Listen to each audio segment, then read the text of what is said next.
좀 많이 길어졌죠. 예, 전에보다 많이 길어졌습니다. 내 이웃에 대하여 거짓 증거하지 말라. 할렐루야. 지난 한 주간도 하나님의 은혜가 여러분들의 삶을 이끄셨을 줄로 믿습니다. 제가 어릴 적 좋아하는 TV 프로그램이 하나 있었습니다. 수사반장이라고 있었습니다. 여러분 기억나시죠? 네. 참 재미있게 봤던 기억이 납니다. 범인을 찾아내는 그 과정이 숨막히는 긴장감을 주었고요. 결국 잡게 되면 정의를 구현한다는 그런 어떤 짜릿한 통쾌함을 느낄 수 있었습니다. TV를 보고 있는 우리는 범인이 누군지를 압니다. 그렇기 때문에 빨리 저 사람이 잡혀야 되는데 이제 간이 콩알만해지면서 그렇게 보게 되는 것이죠. 여러분 그 당시만 해도요, 여러 수사를 하게는 됨에 있어서 피의자가 스스로 자백을 하는 말과 그리고 다른 사람의 어떤 증언 또는 공범이 그렇게 자백을 하는 그런 내용들이 굉장히 중요했다라고 하는 겁니다. 여러분 그것이 굉장히 다른 어떤 것보다 중요한 증거를 가지고 있었어요. 그러나 지금은 그렇지 않습니다. 증언도 중요합니다. 자백도 중요합니다. 어떤 범행 도구 이런 것도 중요합니다. 뿐만 아니라 과학 수사를 하기 때문에 전국에 어디를 가든지 많은 곳에 여러분 CCTV가 있습니다. 지문을 찾아낼 수 있고요. 여러분 아무리 그 핏자국을 닦았다 그래도요, 약품을 쓰거나 이렇게 보게 되면 혈흔 자국이 다 보인다라고 합니다. 또 DNA를 통해서 범인을 찾아낼 수도 있고, 그리고 한번 범죄를 저지른 사람들은 DNA가 다 등록이 돼 있다라고 하는 거예요. 이런 반면에 범죄자들도 지능 범죄라고 해서 과거보다 더 교묘하고 악의적인 범죄를 그렇게 저지르고 있습니다. 그래서 수사에도 점점 그 기술이 발전되어야 된다라고 하는 것입니다. 지금이야 이렇게 경찰이라든가 검찰이라든가 이러한 수사기관들이 있지만 사실 과거 고대 근동 지방에서는 이러한 전문가들이 없었습니다.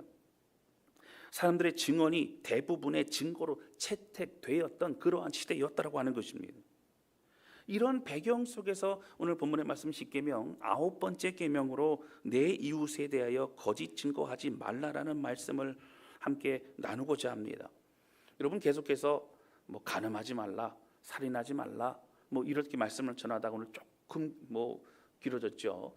그런데 여러분 이제 10계명을 쭉 제가 함께 말씀을 나누다 보니까 계속적으로 부정적인 좀 두려운 말씀을 접하게 돼서 우리 성도들이 위축되거나 좀 마음이 힘들거나 어렵지는 않을까 그런 염려가 됩니다. 그러나 여러분 말씀은 무겁게 받아들이는 겁니다. 그리고 하나님 앞에 회개하고 삶을 주 앞에 드리는 겁니다. 오늘 이것이 오늘 우리의 모든 이 말씀이 우리 모두에게 주시는 하나님 특별한 은혜로 받아들이는 저와 여러분 되실 수 있기를 주님의 이름으로 축원합니다. 할렐루야. 첫 번째 함께 나누기 원하는 것은요, 거짓말의 유혹에서 벗어나야 된다고 하는 것입니다. 오늘 본문의 말씀도 사람들과의 관계에서 굉장히 중요합니다. 여러분 그러면 하나님은 왜 거짓 증거하는 거, 거짓말하는 것에 절대로 하지 말라고까지 십계명 안에 넣으셨냐고 하는 것이죠. 앞서 서론에서도 말씀드렸지만 고대 근동 지방에서는 법정 시비와 여러 갈등이 유발할 때에 그 시시비비를 대부분은 증언에 의해서 결정될 수밖에 없었다라고 하는 겁니다. 여러분 그렇기 때문에 만약에 거짓 증언을 하도록 사람을 매수하게 된다면 여러분 억울한 일이 생기는 것은 불보듯 뻔한 일입니다. 그리고 이러한 일은 한 사회에서 한 사람을 사실은 한순간에 바보나 미친 사람으로 만들어 버릴 수 있다라고 하는 것입니다. 그리고 억울하게 죽임을 당하는 일도 생길 수 있는 것입니다. 여러분 우리가 단적으로 보아도 성경에 보면 북이스라엘 아합 왕 때의 일입니다. 여러분 아합 왕 정말 악한 왕이지요. 그 안에 더 유명합니다. 이세벨 왕비입니다. 여러분 아합 왕이 한 번은 밖에 나가서 이렇게 돌다 보니까 포도원이 하나 있는데 너무너무 아름다운 겁니다. 근데 포도원을 갖고 싶어요. 그래서 어떻게 합니까? 포도원 주인이 나봇이라는 사람이면 알고 찾아가서 이 포도원을 나에게 팔라는 거예요. 값도 주겠다는 겁니다. 근데 나봇이 우리 조상들로부터 이렇게 내려온 그런 땅이기 때문에 포도원을 내가 팔 수 없습니다. 이렇게 정중하게 거절합니다. 여러분, 그런데 바로 이 아방이 어떻게 해요? 왕국으로 돌아가서는 굉장히 마음이 어려운 거예요. 감히 내가 왕인데 이렇게 팔라 그랬는데 팔지 않아? 뭐 그런 마음은 힘들어합니다. 잠을 못 자고 그러는 가운데 왕비였던 이세벨이 그럼 내가 알아서 하겠다고 하면서 사람들을 매수해서 소문을 퍼뜨립니다. 바로 이 나봇이 하나님과 왕을 저주했다라고 그렇게 증언을 하게 만듭니다. 그래서 결국 나봇은 죽게 되지요. 그리고 그 포도원을 빼앗아 오게 됩니다. 여러분, 나봇은 억울하게도 무참히 죽게 되어진 것입니다. 이러한 일들이 사실 과거에 얼마든지 있을 수 있었다라고 하는 것입니다. 오늘 본문의 말씀의 배경인 여러분, 시내 산에서 하나님 말씀을 받을 때에 이스라엘 백성들은 애굽에서 탈출한 지 사실 얼마 되지 않았습니다. 여러분, 애굽 땅도 힘의 논리가 작용하는 곳입니다. 억울하게 죽거나 힘이 없어 농락되거나 그런 일들이 많이 있던 시대였습니다. 하나님은 이제 새롭게 출발하는 이스라엘 공동체에게 너희는 정직과 공의와 하나님의 그런 구별됨으로 시작하라, 그렇게 말씀하시고 있는 것을 볼 수 있다라고 하는 거예요. 여러분, 특별히 증언이 중요한 증거가 된 시대에 하나님은 우리의 입술이 얼마나 크나큰 힘을 가지고 있는가, 그렇기 때문에 이 입술을 어떻게 사용해야 되는가에 대해서 하나님은 우리에게 말씀하시고 있는 것입니다. 사랑하는 성도 여러분, 우리가 사실은 법정에서 어떤 증언을 하고 그런 일들이 평생에 얼마나 있겠습니까? 여러분, 법원에 가본 적이 있으십니까? 여러분, 많지 않으시겠죠. 그러나 오늘 우리의 삶에 그렇게 법정에서 우리가 증언하고 그렇게 하는 일뿐만 아니라 전체적으로 우리 모든 삶의 가장 중요한 입술의 문제, 우리의 어떤 말의 문제, 혀의 문제를 어떻게 해야 되느냐가 너무 중요하다고 하는 것이죠. 근데 문제는 우리 삶도 마찬가지고 우리 주변도 마찬가지지만 이런 거짓말이나 이런 어떤 그런 거짓된 것이 여러분 왜 많으냐라고 하는 거예요. 여러분, 몇 가지 살펴보니 첫 번째는요, 바로 사단의 유혹과 죄성으로 인해서 우리가 마음을 빼앗기기 때문이라고 하는 겁니다. 여러분이 잘 아시는 것처럼 에덴 동산에서 여러분 그 하나님이 지으신 에덴 동산을 무너뜨린 게 뭐였어요? 사단이 뱀으로 와서 하와를 유혹하지 않습니까? 여러분, 하와를 유혹할 때에 사단의 어떤 특징을 우리가 발견할 수 있다라고 하는 겁니다. 하나님의 말씀을 왜곡하여 거짓말을 하고 있는 모습을 보게 됩니다. 여러분, 영 다른 얘기하지 않습니다. 창세기 3장 1절 말씀을 보면 여러분 이렇게 나옵니다. 우리 같이 읽겠습니다. 시작. 그런데 뱀은 여호와 하나님이 지으신 들짐승 중에 가장 간교하니라. 뱀이 여자에게 물어 이르되 하나님이 참으로 너희에게 동산 모든 나무의 열매를 먹지 말라 하시더냐. 아멘. 여러분, 뭐라고 물어봐요? 동산 모든 나무의 열매를 먹지 말라 하시더냐. 여러분, 뭐라 그러셨어요? 동산의 모든 나무의 열매를 다 먹을 수 있대 선악을 알게 하는 저 나무만큼은 먹지 말라. 여러분, 여기에 보면 두 가지 포인트를 보셔야 됩니다. 모든 나무의 열매, 전체를 통해 어떻게 해요? 그 한 가지를 문제가 있게 드러내는 것입니다. 참으로란 얘기 뭐예요? 잘 생각해 보라는 거예요. 흔들어 놓는 거예요. 의심하게 하는 거예요. 여러분, 그래서 이제 사단의 말을 통해 마음속에 정말 그런가? 라고 생각하면서 흔들리기 시작합니다. 여러분, 사단은 다른 얘기하지 않습니다. 하나님의 말씀을 가지고 왜곡을 합니다. 살짝 바꿔놓습니다. 그리고 흔들어 놓습니다. 그리고 4절과 5절에 보면 뭐라고 얘기하죠? 뱀이 여자에게 이르되 너희가 결코 죽지 아니하리라. 여러분, 그 전에 3절에 보면 여자가 뭐라고 말해요? 죽을까 하노라. 죽을 수도 있다라고 들었다. 아니요, 여러분, 분명히 뭐라고요? 정정 죽으리라. 결코 죽지 아니라. 이제는 어떻게 해요? 그 흔들리는 그 마음속에 하나님의 말씀을 완전히 다르게 얘기합니다. 그래서 하나님을 멀어지게 대적하고 의심하고 받아들이지 않게 하고 있다라고 하는 거예요. 5절 말씀 볼까요? 너희가 그것을 먹는 날에는 너희 눈이 밝아져 하나님과 같이 되어 선악을 알 줄 하나님이 아심이니라. 여러분, 다른 의도가 있다는 거예요. 사실은 잘 봐봐, 하나님과 같이 될 걸 하나님이 싫어하신 거예요. 눈이 밝아지는 게 싫으신 거예요. 그래서 하나님 혼자 하나님 하시려고 그러는 거야 라고 하면서 모든 의도와 모든 것을 갖다가 의심하게 만들므로 하나님을 신뢰하지 못하게 무너지게 만들어 버리고 있는 것입니다. 여러분, 그렇습니다. 우리의 마음이 흔들리면요, 하나님의 말씀이 의심되고 들어오지 않습니다. 여러분, 우리의 마음이 의심이 되면요, 다른 얘기들이 받아들이기 시작합니다.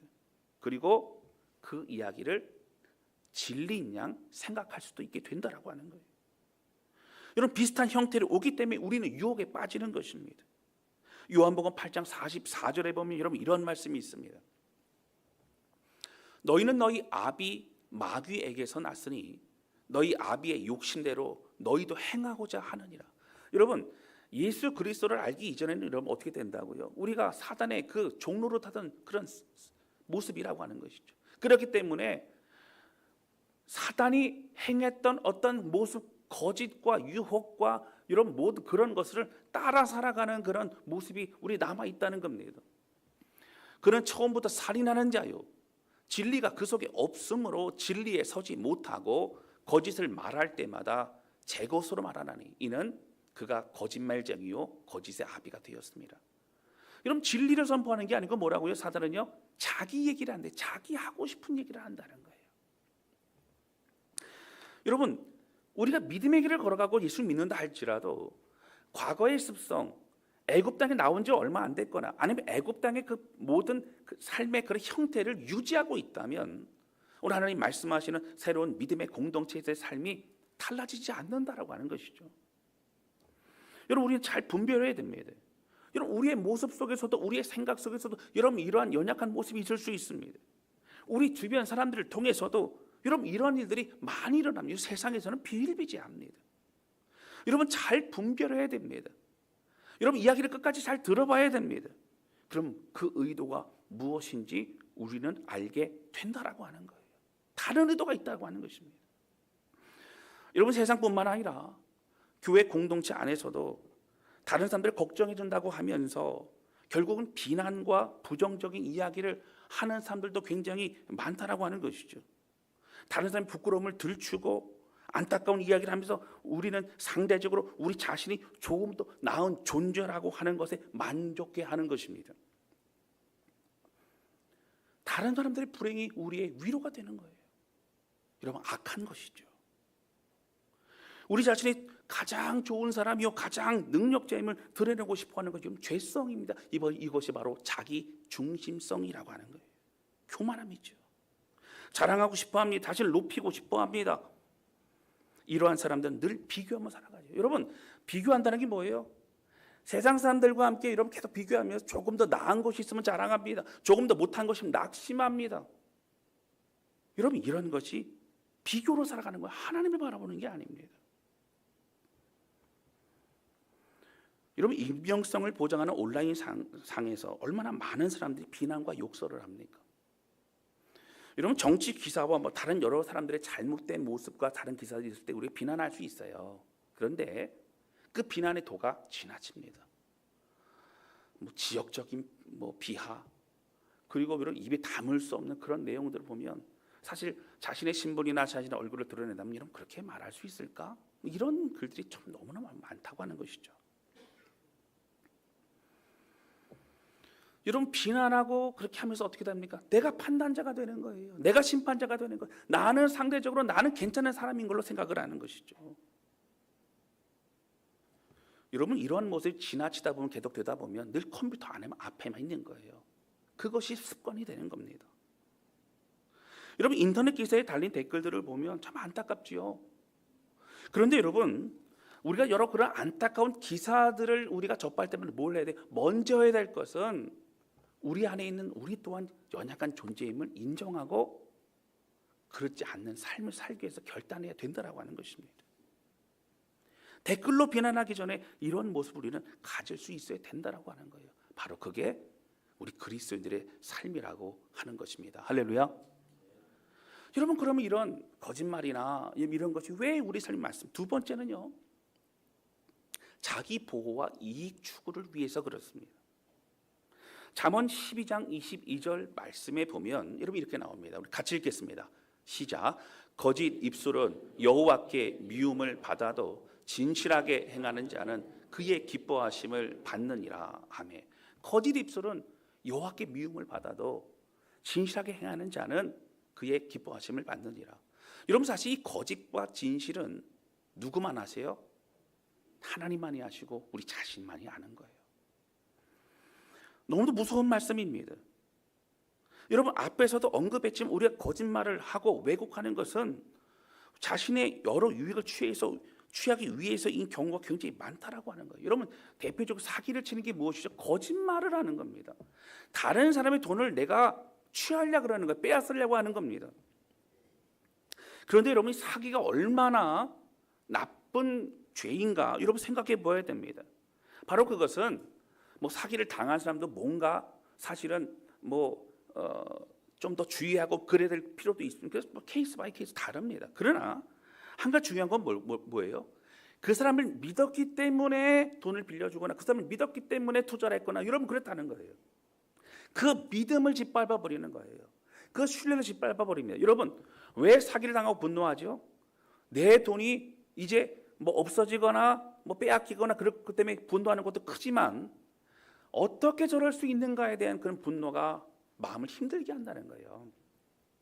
그래서 그 배신과 분노의 건강마저 잃어버리게 되는 것이 여러분 사기를 당하는 그런 일이라고 하는 것입니다. 여러분, 또한 큰 피해를 주지 않는다는 그런 생각에 우리의 삶에 쉽게 이루어지는 그런 거짓말도 굉장히 많다라고 하는 것입니다. 여러분, 사실 사도행전에도 보면 제가 몇 번 언급을 해서 말씀드렸어요. 아나니아와 삽비라 사건이 있습니다. 여러분, 예루살렘 교회에 성령이 임하시고 그 성령이 일하시는 가운데 어떻게 돼요? 자신의 물질을 교회에 헌금하게 됩니다. 자, 그 중에 바나바라는 사람이 내게 주는 은혜가 많고 난 좀 여유가 있으니까 내 밭을 팔아서 이것을 헌금함으로 교회 어려운 자들을 좀 돕게끔 해야겠다라는 마음으로 그렇게 밭을 팔아 헌금을 하게 됩니다. 여러분, 그 일이 있고 나서 이 바나바라는 사람이 칭송을 받게 되죠. 사람들이 축복하고 격려합니다. 그것을 지켜보고 있던 아나니아와 삽비라는 사람이 어떻게 되죠? 아니, 바나바 그렇게 나도 그렇게 할 수 있지. 칭찬받고 싶고 또 칭송받고 싶은 마음에 자신의 밭을 팔아서 헌금을 하게 됩니다. 문제는 뭐예요? 이런 헌금하기 나쁘지 않습니다. 너무 귀한 것이죠. 구제하게 만드는 겁니다. 하나님 일을 하게 만드는 겁니다. 그런데 그 밭을 다 판 돈이라고 그렇게 거짓말을 합니다. 일부러 감췄죠. 여러분, 일부러 감추고 그렇게 거짓말을 하고 또 그 아내와 삽비라 두 부부가 여러 번 물어봐도 끝까지 거짓말을 합니다. 돌이키지 않습니다. 그래서 그들은 어떻게 죽게 되어졌다라고 하는 것이죠. 여러분, 사실은 그들은 왜 하나님이 진노하셨어요? 그들의 헌신이 바나와 같이 사람들의 칭찬과 존경을 받고자 하는 그 의도와 마음에서 시작이 되어졌기 때문이라고 하는 것입니다. 그래서 공동체와 하나님 앞에서 거짓말을 했기 때문에 그 악한 의도를 끝까지 멈추지 않았기 때문에 그렇게 여러분 징계를 받았다라고 하는 겁니다. 여러분, 결국 이 모든 헌신과 섬김도 하나님께 드린 게 아니에요. 자기 자신을 위해서 그렇게 한 것입니다. 철저히 계획적인 것이죠. 그래서 안타까운 것입니다. 적당히 드리고 더 많은 효과를 얻고 싶은 그런 마음이었던 겁니다. 여러분, 하나님이 기뻐하심으로 드리거나 헌신하거나 그렇게 하는 사람들은 아낌없이 헌신합니다. 여러분, 아낌없이 제 삶을 드립니다. 달란트를 드립니다. 헌신합니다. 여러분, 은사를 통해 영혼들을 살리며 아낌없이 이렇게 한다고 하는 거예요. 여러분, 거짓말을 한 것으로 이렇게 심한 징계를 받는 것이 좀 마음이 불편하진 않으십니까? 그것도 공동체 헌신한 사건인데 이렇게까지 하실 필요가 있으실까요? 여러분, 지난번에 말씀드렸지만 사실 이러한 거짓말과 이런 죄악은 하나님과 공동체 안에서 엄청난 죄악이라고 하는 것을 징계로 하나님이 드러내시고 있는 겁니다. 교회 공동체는 믿음의 공동체여야 되기 때문이라고 하는 거예요. 여러분 또한 살펴보아야 할 것이 무엇이죠? 우리가 늘 부정적인 얘기를 많이 하는 사람도 있죠. 여러분 성품적으로 그럴 수 있어요. 기질적으로 그럴 수 있어요. 여러분 우울증이라든가 뭐 이런 사람들은 사실 남이 보지 못하는 걸 보는 그런 시각이 있습니다. 그러나 그 기질은 어떻게 해요? 장점을 부각을 해야 된다라고 하는 겁니다. 우울증이나 이런 분들과 함께 일을 하게 되면 어떻게 돼요? 여러분 빈틈없이 일을 하게 되면 굉장히 꼼꼼하고, 그래서 회사에서 일을 하면 어떤 다른 방안 또 어떤 일이 벌어질 것에 예상되는 모든 그런 것들도 다 미리 준비할 수 있게 된다라고 하는 것입니다. 그런데 여러분 이 부정적인 사람들, 이런 기질이 오히려 부정적인 것으로 이렇게 발달되어 있는 사람들은 다른 사람들을 험담을 하는 것을 여러분 습관이 될 수 있다라고 하는 것입니다. 다른 사람의 부정적인 부분을 드러내며 상대적으로 자신을 돋보이고자 하는 그런 마음이 있는 거죠. 그 최악의 경우는 여러분 어떤 거예요? 어떤 사람이 이 상대방에 대해서 뭐 욕을 하거나 부정적인 얘기한 것을 전달하는 거예요. 이걸 뭐라 그래요? 이간질이라고 합니다. 근데 여러분 어떻게 하죠? 사실 여러분 설사 비난하는 그런 얘기를 했다 할지라도 그걸 전달해서는 안 됩니다. 말을 옮기고 멀어지게 만들어서는 안 됩니다. 이러한 사람들의 특징이 뭐라고요? 사람들과 관계를 끊게 만드는 거예요. 여러분 자기 사람 만들려고 하는 겁니다. 말하고 있는 자기 자신만 당사자를 위해 주고 있고 특별한 관계임을 드러내는 그런 교묘한 그런 모습이라고 하는 거예요. 여러분 이것을 가스라이팅 중에 하나라고 말할 수 있는 겁니다.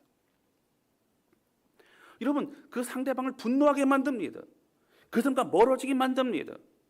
자신의 소나귀에 놓고 싶어 하는 거예요. 여러분 그런 모습이 세상에는 얼마나 많은지 모릅니다. 여러분 정말 다른 사람을 걱정해 주는 사람도 있어요. 여러분 정말 걱정해 주는 사람은 기도하고요, 걱정해 주는 사람은 찾아가고요, 걱정해 주는 사람은 여러분 행동을 합니다. 그래서 비난만 하는 사람들, 걱정해 주는 것처럼 거기에 사람을 이렇게 들추는 사람들, 그런 사람들은 어떻게 될까요? 계속적으로 그런 입장에만 있는 것입니다. 여러분 한두 번 이럴 수는 있지만 결국 관계가 여러분 계속 길어지게 되면 관계는 끊어집니다. 결국 드러나게 되는 것이죠. 여러분 시편 101편 5절 말씀에 보면 여러분 중요한 말씀이 있습니다. 우리 큰 소리로 같이 읽겠습니다. 시작. 자기의 이웃을 은근히 헐뜯는 자를 내가 멸할 것이요 눈이 높고 마음이 교만한 자를 내가 용납하지 아니하리로다. 여러분 여기 보면 어떻게 헐뜯는데요? 은근히 헐뜯는데요. 여러분 사람들 대거 헐뜯지 않습니다. 은근히 헐뜯어요. 근데 그들의 마음에는 뭐가 있다는 거예요? 눈이 높고 마음이 교만하다고요. 내가 용납하지 아니하리라. 하나님 말씀하신 것입니다. 여러분 우리 주변에 이런 사람이 있을 때 가까이 있으면 안 됩니다. 우리 자신도 그렇게 됩니다. 여러분 우리 자신에게도 사실 이런 모습이 숨어 있습니다. 철저히 회개하고 돌이켜야 됩니다. 여러분 목회자인 저도 이런 유혹이 왜 없겠습니까? 하나님 다시 회개하고 다시 무릎 꿇고 다시 돌이킵니다. 여러분 이러한 습관이 우리의 인격이 되어서는 안 되기 때문입니다. 부지불식간에 이러한 행동, 이러한 죄를 범해서는 안 되기 때문이라고 하는 거예요. 우리에게는 하나님의 은혜가 필요한 존재입니다. 여러분 이렇게 부정적이고 다른 사람 비난하는 습관이 된 사람들은 이제는 마음에 거리끼지 않게 된다라고 하는 거예요. 사랑하는 성도 여러분 정말 하나님 앞에 두렵고 떨림으로 살아가는 우리 모두가 되시기를 주님의 이름으로 축원합니다. 여러분 세 번째는요, 왜 이렇게 그런 거짓말 이런 게 많을까요? 사실 습관적으로 위기를 모면하기 위해서 그런 경우가 굉장히 많습니다. 세상의 사람들은 사람들에게 큰 문제나 큰 피해가 가지 않는다면 거짓말해도 괜찮다고 생각합니다. 그래서 당장 상황을 모면하기 위해서 그때 거짓말을 합니다. 제가 앞서도 말씀드렸지만 그럼 거짓말은 반복하다 보면 거짓말이요 어떻게 돼? 습관이 됩니다. 습관이 계속 자리 잡으면 우리 인격이 됩니다. 여러분 회사도 마찬가지고 사람들 살아가다 보면 어떻게 되죠? 저 사람의 이미지가 느껴져요. 저 사람의 인격이 느껴져요. 왜요? 계속적으로 함께 하기 때문에. 여러분 그런 과정 속에서 어떻게 됩니까? 관계가 어려워지는 거예요. 멀리하게 되는 것입니다. 여러분 교회 공동체도 마찬가지입니다. 우리가 함께 서로를 위해서 바라보는 시각, 긍휼과 사랑의 마음으로 우리가 나가야 되는 것입니다. 여러분 에베소서 4장 25절 말씀에 보면 여러분 이런 말씀이 있어요. 우리 중요한데 여러분 같이 읽겠습니다. 시작. 그런즉 거짓을 버리고 각각 그 이웃과 더불어 참된 것을 말하라. 이는 우리가 서로 지체가 됩니다. 여러분 더불어라는 게 뭐예요? 함께 모이면 함께 더욱더 참된 것을 말하라. 여러분 참되기 뭐예요? 하나님의 말씀과 은혜예요. 서로 정말 걱정해주고 기도해주는 거예요. 그리고 함께 움직이는 거예요. 사랑하는 성도 여러분, 우리가 사단의 유혹을 받아 거짓을 이야기하고 사람들을 비난 공격할 때가 있죠. 여러분 그리고 자신의 유익을 위해 또 자기 삶을 만들기 이간질하거나 가스라이팅하는 경우도 있다고 앞에 말씀을 드렸습니다. 또 습관적인 거짓말도 있다고 말씀드렸어요. 나는 아니라고 말할 수 없습니다. 우리 모두 그런 연약함을 가지고 있어요. 사랑하는 성도 여러분, 오늘 주신 말씀을 기억하면서 우리의 이러한 하나님의 부끄러움이 멈춰져야 합니다. 여러분 적어도 이러한 모습이 잘못된 것임을 인지하고 하나님의 도우심을 구하며 새로운 삶으로 나아가는 우리 모두가 되실 수 있기를 주님의 이름으로 축원합니다. 여러분 두 번째 함께 나누기 원하는 것은요, 우리 입술은 쓰임 받는 중요한 도구라고 하는 것입니다. 여러분 우리 입술을 누가 만드셨어요? 하나님이 만드셨습니다. 근데 하나님 만드셨는데 여러분 강아지나 무슨 동물들이나 여러분 모르겠어요. 의사소통을 어떻게 하는지는 모르겠습니다. 돌고래만 해도 그 소리가 음파 이렇게 해갖고 서로 간에 알아듣는다고는 하지만 이 사람들처럼 다양한 어떤 형용사라던가 부사나 이런 참 다양한 그런 단어들과 풍성한 그런 표현들이 있을까? 저는 생각이 들어요. 참 사람들은 그렇습니다. 똑같은 표현도 각 이 지역 사투리로 보면 참 구수하게 다 다릅니다. 제가 언젠가 몇 년 전이죠. 시편 23편을 사투리 버전으로 하려고 했다가 설교 때 했다가 망했죠. 예, 사투리가 안 되더라고요. 서울서 살았기 때문에 잘 안 됩니다. 여러분 이런 사실 입술을 주신 분이 하나님이십니다. 여러분 입술은 왜 주셨어요? 하나님을 찬양하라고 주셨어요. 여러분 악기는요 참 대단합니다. 우리가 예를 들어서 이렇게 음악을 통해 어떤 라디오나 아니면 여러 통해 이렇게 음악을 듣게 되면 좋지요. 그런데 현장에서 직접 악기를 연주하는 걸 들으면 다릅니다. 그리고 무대에서 여러분 그게 울려서 공명이 되는 소리는 더 다르죠. 굉장히 감동이 됩니다. 첼로만 해도요. 제가 얼핏 들었는데 사람의 이 심장의 심박수와 좀 비슷한 그게 있다 그래서 굉장히 감동으로 다가온다라고 하는 거예요. 여러분 그런데요. 우리 사람의 목소리가요. 그 악기를 대신합니다. 성악가들은요. 목소리가 악기라 그래요. 그래서 악기를 잘 다룹니다. 악기를 보호합니다. 여러분 이 성악가들의 이 천상의 소리는 대단합니다. 여러분 합창단 어린아이들의 그 합창단 이런 소리 들으면 좀 기가 막히죠. 그 모든 것들이 어떻습니까? 하나님이 주셨어요. 이 목소리 하나님을 찬양하는 겁니다. 하나님 높여드리는 겁니다. 여러분 그런데 사단의 유혹에 우리는 어떻게 돼요? 우리 입술이 하나님을 찬양하고 높여드리고 그런 입술이 돼야 되는 우리 입술이 사람을 죽이고 상처와 고통을 주는 입술이 쉽게 되어버리는 것을 볼 수 있다라고 하는 거예요. 여러분 야고보서 3장 9절 10절 말씀에 보면 이렇게 나옵니다.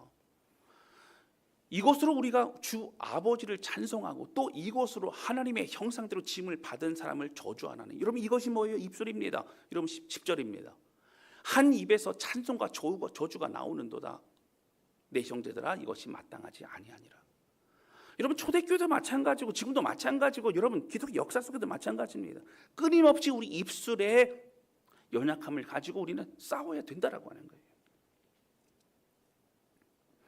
이간질하는 말, 늘 부정적인 말, 상대방의 말을 고지고대 듣지 않고 왜곡하여 생각하는 마음, 상대방의 약점과 연약함을 드러내는 그런 말, 여러분 우리 입술을 부여잡고 우리가 회개하고 기도해야 된다고 하는 거예요. 여러분 성적인 농담도 습관이 됩니다. 여러분 하지 말아야 됩니다. 이런 성적인 농담을 할 때는 어떻게 우리의 생각이 성적인 생각을 하게 된다라고 하는 거예요. 여러분 멈춰야 됩니다. 우리 입술은 여러분 선한 것을 고백할 수 있어야 됩니다. 사랑하는 성도 여러분, 확인되지 않은 것은 정말 조심해야 돼요. 만약에 사실이 아니라면 우리 큰 죄를 저지르는 겁니다. 신중하고 여러분 안타까운 이야기를 듣게 된다면 여러분 정말 조용히 기도해야 됩니다. 그리고 큰 문제라면 결국 다 드러나게 되는 거예요. 여러분 정말 기도할 수 있어야 돼요. 그냥 기도가 아니라 정말 기도할 수 있어야 돼요. 사랑하는 성도 여러분, 사람을 죽이는 입술이 아니라 살리는 입술이 되시기를 주님의 이름으로 축원합니다. 축복하는 말, 격려하는 말, 나의 삶에 함께하신 그런 하나님을 고백하고 또 결단하고 나누는 이런 구역 모임 굉장히 중요합니다. 예배 드리고 나면 내가 할 일을 다 했다 생각하지 마시고 여러분 구역 모임에 참석하고 함께 나누고 함께 기도하고 함께 결단하고 함께 하나님이 이루신 일들을 목도하고 또 찬양하는 그런 구역 모임이 너무너무 중요하다고 하는 겁니다. 여러분 이렇게 귀하게 사용되어지는 우리 입술이 되시기를 주님의 이름으로 축원합니다. 여러분 잠언 6장 16절에서 19절 말씀이 이렇게 나와요. 여호와께서 미워하시는 것 곧 그의 마음에 싫어하시는 것이 67가지이니 곧 교만한 눈과 거짓된 혀와 무죄한 자의 피를 흘리는 손과 악한 계교를 꾀하는 마음과 빨리 악으로 달려가는 발과 거짓을 말하는 망령된 증인과 및 형제 사이를 이간하는 자이니라. 여러분 여기 지금 세 구절 안에서도 우리 입술에 관한 우리의 마음에 관한 것이 얼마나 많이 있느냐라고 하는 것입니다. 여러분 에베소서 4장 29절 말씀이에요. 너무 중요한 대로 같이 읽겠습니다. 시작. 무릇 더러운 말은 너희 입 밖에도 내지 말고 덕을 세우는데 소용되는 대로 선한 말을 하여 듣는 자들에게 은혜를 끼치게 하라. 아멘. 여러분 은혜를 끼치게 하라는 거예요. 여러분 좋은 말만 하는 거 여러분 아닙니다. 여러분 겉면도요 사람들의 어떤 악한 것을 드러내거나 얘기하거나 그런 것도 있어요. 근데 그것도 은혜가 끼치게 할 수 있어요. 기도하고 사랑하고 하면 되는 겁니다. 그러나 여러분 듣는 자들로 은혜가 되지 않게 하는 일들이 얼마나 많은지 모릅니다.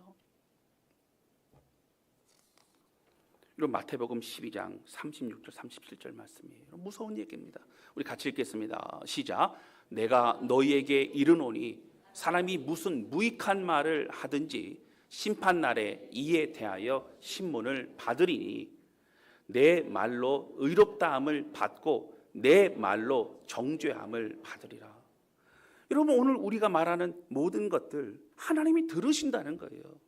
아 사람만 안 들으면 돼요? 아닙니다. 하나님 들으신다는 거예요. 그렇기 때문에 우리가 두렵고 떨림으로 살아가야 된다라고 하는 것입니다. 여러분 이사야서 말씀해 보면 하나님이 임하시죠. 그걸 환상 가운데 이사야가 봅니다.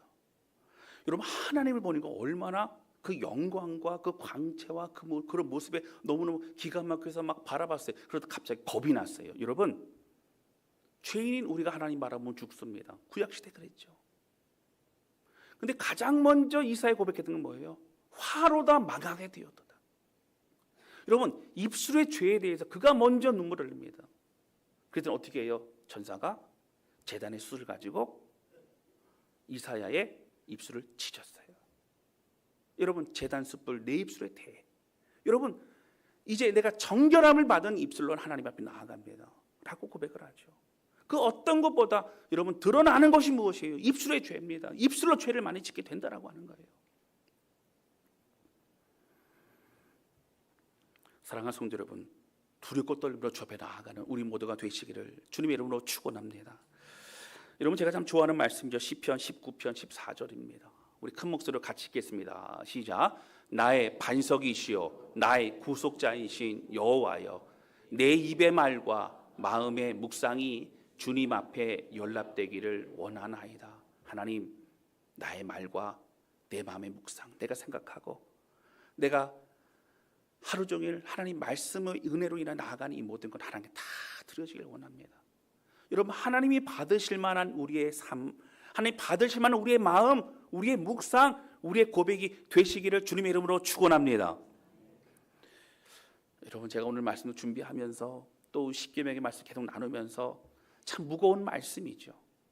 그래서 우리 성도들에게 매주 이런 말씀을 함께 나누니까 참 저도 좀 괴롭습니다. 그러나 여러분, 오늘 이 말씀을 우리에게 주신다는 얘기는 돌이킬 기회가 있다는 거고, 다시 깨달을 수 있다는 거고, 다시 우리에게 은혜를 주신다는 말씀입니다.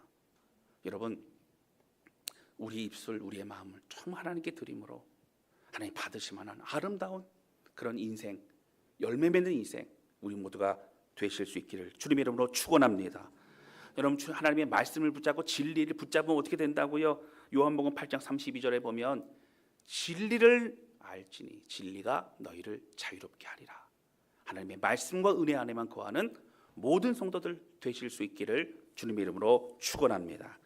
이 시간 함께 찬양 부르면서 기도하는 시간을 갖도록 하겠습니다.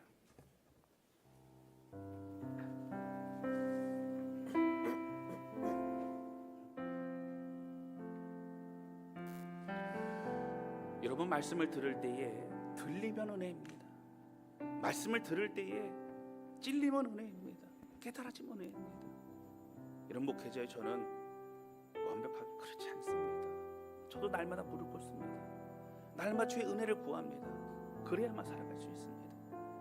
그런데 중요한 것은 말씀을 듣고 받고자 하는 마음이 열려 있는가, 그리고 그 말씀으로 이제 삶을 주 앞에 드리며 결단하며 나가기를 원하는가, 그 소원하는 마음이 있는가, 너무 중요하다고 하는 거예요. 오늘 이 찬양 주 앞에 드리며 주님 내 안에 오시옵소서, 날 다스려 주시옵소서, 주의 은혜로만 살아가기를 원합니다. 우리 고백하며 함께 찬양하도록 하겠습니다.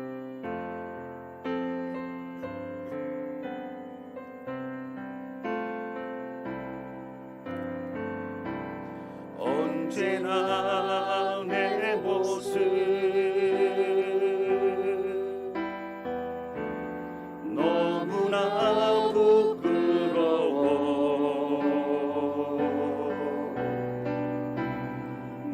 무릎으로 주님께 기도로 가오니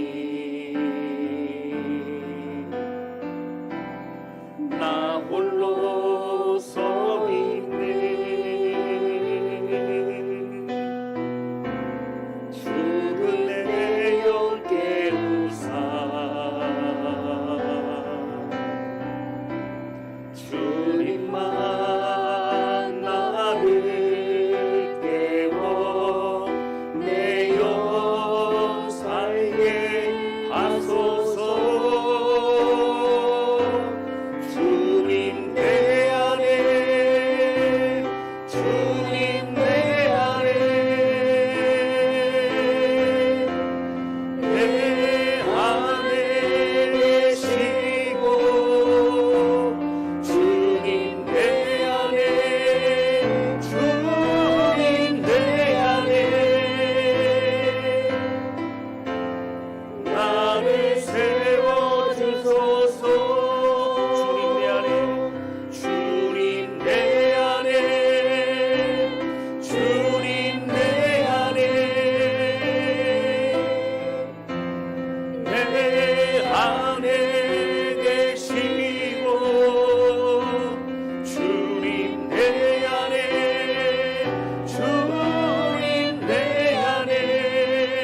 여러분, 오늘 우리가 이 거짓말한다는 것, 여러분 우리가 쉽게 생각할 수 없습니다. 십계명에 주신 것은 하나님의 원칙입니다. 하나님의 명령입니다. 쉽게 내 마음에 내 생각에 있는 것을 내뱉었던 우리의 입술이 결국 그래서는 안 된다라고 하는 것입니다.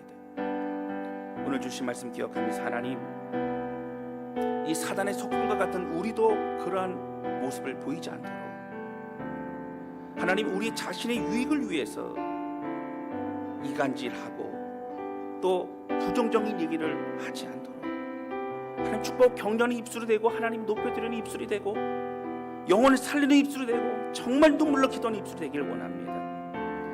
우리의 마음과 우리의 말과 마음의 목소리는 주께 연락되기를 원합니다. 하나님, 우리 가운데 우리를 새롭게 하여 주소서. 우리 간절한 마음으로 우리 고백하며 주 앞에 기도하기 원합니다. 우리 다 같이 주 앞에 기도하시겠습니다. 살아계신 아버지 고백하며 기도합니다. 하나님, 오늘 말씀을 통해서 하나님 우리에게 하나님 결단하라고 말씀하신 주님, 하나님 매주 우리가 들고 떨리는 주 앞에 나아갑니다. 쉽게 말했던 오늘 우리의 생각과 우리의 입술을 주장하여 주시고 오직 주님이 기뻐하시는, 주님이 원하시는 주님을 찬양하고 예배하는 우리 입술을 붙잡아 주길 원합니다. 복음을 전하는 입술, 영혼 살리는 입술, 축복하는 입술, 경념에 세워가는 입술, 하나님 무엇보다 하나님 정말 영혼들이 더욱더 주의 은혜를 알아갈 수 있도록 경념을 권면하며 축복하는 입술을 붙잡아 주셨습니다. 주여, 이 마지막 때에 하나님 기뻐하시는 교회를 더욱더 성장할 수 있도록 붙들시고 인도해 주기를 원합니다. 오 하나님 아버지, 홀로 영광 받아주시고 우리 하나님 함께하여 주시옵소서. 하나님 아버지, 주님의 시간 고백하며 기도합니다. 우리의 왕 되신 하나님, 오늘 주신 말씀, 내 이웃에 대해 거짓 증거하지 말라. 오늘 우리 입술에 대해 말씀하시고 거짓말하지 아니요 정직과 또 구별과 축복과 예배, 하나님의 사람으로 살아갈 수 있도록 인도하신 주님 감사를 드립니다. 우리 마음속에 이 말씀을 통하여 다시 결단하게 해주시고, 주님 하나님 기뻐하시는 삶을 살아가게 해주시고, 하나님 습관적인 우리의 모든 연약함이 다 버려지고 녹아지게 도와주시고, 오직 하나님 앞에 하나님의 성품과 은혜를 더욱더 닮아갈 수 있도록 인도하여 주시기를 원합니다.